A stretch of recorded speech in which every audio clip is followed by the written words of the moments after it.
नमस्कार विद्यार्थी मित्रांनो आपले आमच्या यूट्यूब चॅनलवर स्वागत आहे.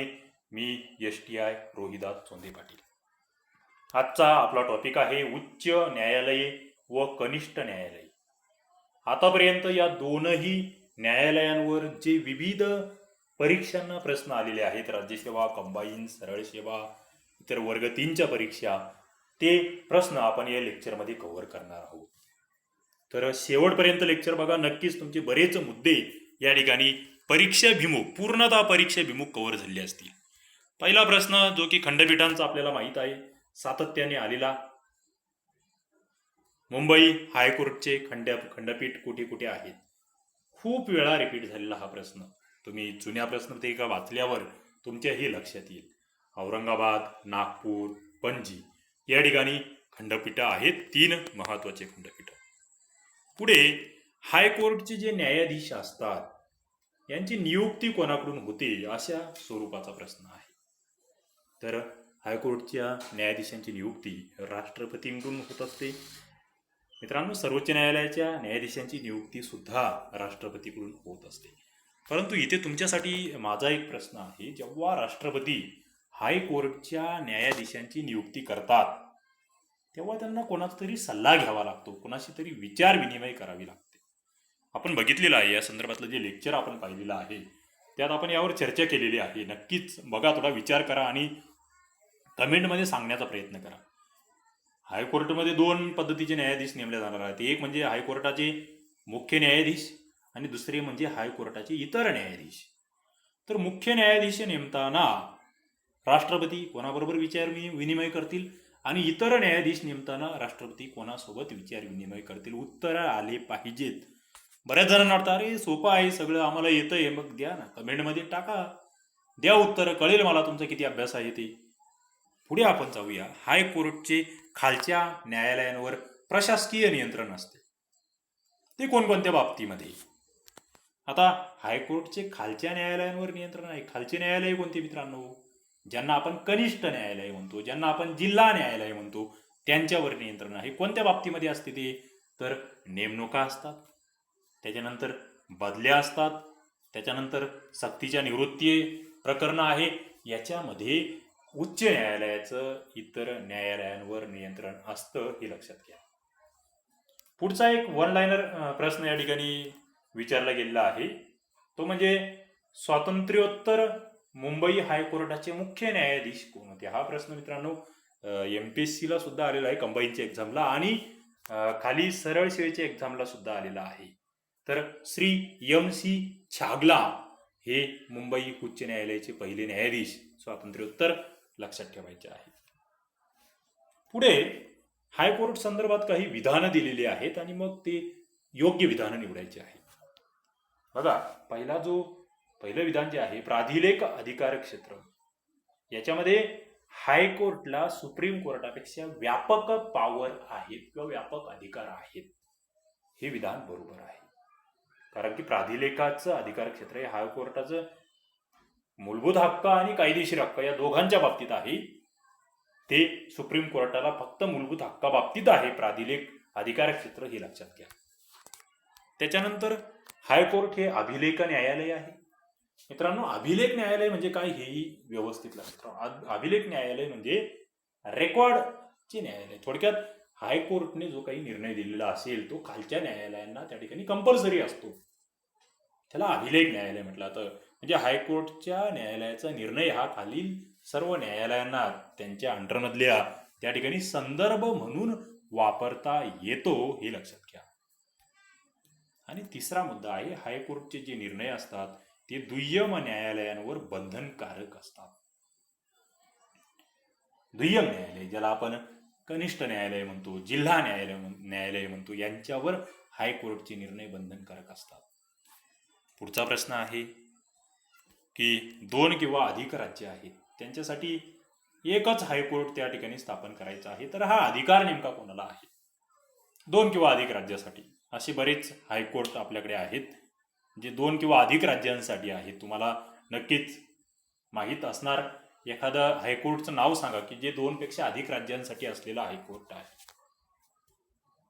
तर ते अधिकार या ठिकाणी संसदेला आहेत.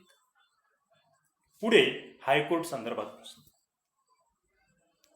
हायकोर्ट हे फंडामेंटल राईटच्या अंमलबजावणीसाठी आदेश देऊ शकतो, परमादेश काढू शकते, घटनेतील इतर तरतुदींची पायमल्ली जर झाली असेल तर त्याच्यावर सुद्धा आदेश देऊ शकते, आणि खालील जे कोर्ट आहेत त्यांच्या आदेशाविरुद्ध अपील हायकोर्टामध्ये करता येऊ शकते.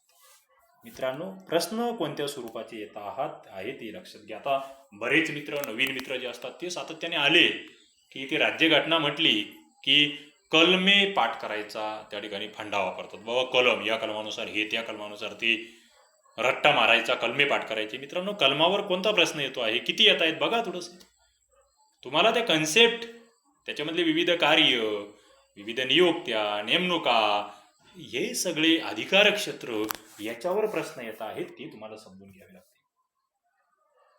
पुढे आहे की विशिष्ट आदेश जारी करण्याचा हायकोर्टाचा जो अधिकार आहे तो कोणत्या कलमानुसार आहे. कलम कोणते येत आहेत ते तुम्हाला कळता येत ना. कलम 32 येत आहे, कलम 226 येत आहे, कलम 141 येत आहे. जे कलम वारंवार आले आहे ते तुमचे पाठ करून ठेवा. तुम्ही जुने प्रश्नपत्रिका वाचायला लागले तर आपोआपच ते कलम तुमचे पाठ होणार आहेत. तर कलम 226 विशिष्ट आदेश जारी करण्याचा अधिकार हा त्या ठिकाणी हायकोर्टाचा ऐच्छिक अधिकार आहे.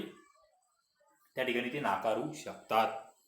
हे तुम्हाला अतिरिक्त आहे, हे अतिरिक्त नॉलेज आहे, हे तुम्हाला तुमच्या नोट्समध्ये ऍड करायचं आहे. पुढे आहे बंदी प्रात्यक्षिकरणाचा आदेश.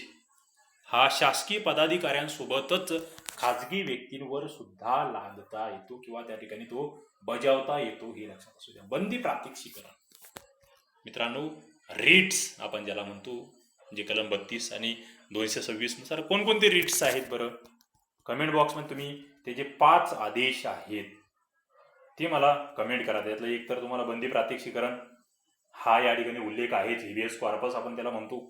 त्याचे मराठी इंग्रजी नावं सुद्धा आपल्याला माहीत असली पाहिजे, त्याचा अर्थही आपल्याला माहीत असले पाहिजे. आपण त्याच्यावर चर्चा केलेली आहे, लेक्चर घेतलेला आहे.